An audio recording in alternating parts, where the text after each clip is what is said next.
কেন্দ্রীয় যুবদলের সাংগঠনিক সপ্তাহ উপলক্ষে অপপ্রচার ও শিষ্টাচার বহির্ভূত রাজনীতির বিরুদ্ধে ফতেপুর পশ্চিম ইউনিয়ন যুবদলের সাধারণ সম্পাদক ও সম্ভাব্য চেয়ারম্যান পদপ্রার্থী এম ইলিয়াস আলীর নেতৃত্বে মোটরসাইকেল মহড়া ও প্রতিবাদ সভা অনুষ্ঠিত হয়েছে।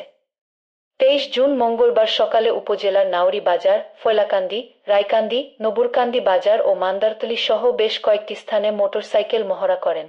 আধুনিক স্বাস্থ্যসেবা নিতে চলে আসুন ইউনিক হসপিটাল, শ্রী রায়চর খালিশা বাজার। বিশেষজ্ঞ ডাক্তার, সিজারিয়ান, যে কোনো অপারেশন, মা ও শিশু চিকিৎসা, আধুনিক পরীক্ষার মাধ্যমে রোগ নির্ণয় ও যাবতীয় সেবা পেতে আস্থার ঠিকানা ইউনিক হসপিটাল। এ সময় যুবদল নেতা ইলিয়াস আলী বলেন, যারা শান্ত মতলবকে অশান্ত করতে চায় তাদের ঠাঁই মতলবে হবে না।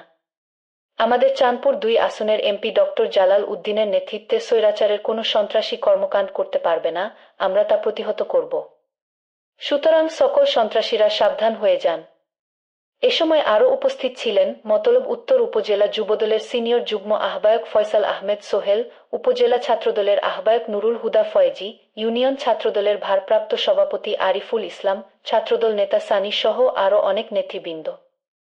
রুশ ভারতের দালালেরা হুঁশিয়ার সাবধান, রুশ ভারতের দালালেরা হুঁশিয়ার সাবধান, আওয়ামী লীগের দালালেরা হুঁশিয়ার সাবধান, যুবলীগের সন্ত্রাসীরা হুঁশিয়ার সাবধান, ছাত্রলীগের সন্ত্রাসীরা হুঁশিয়ার সাবধান। জয় সৈনিক।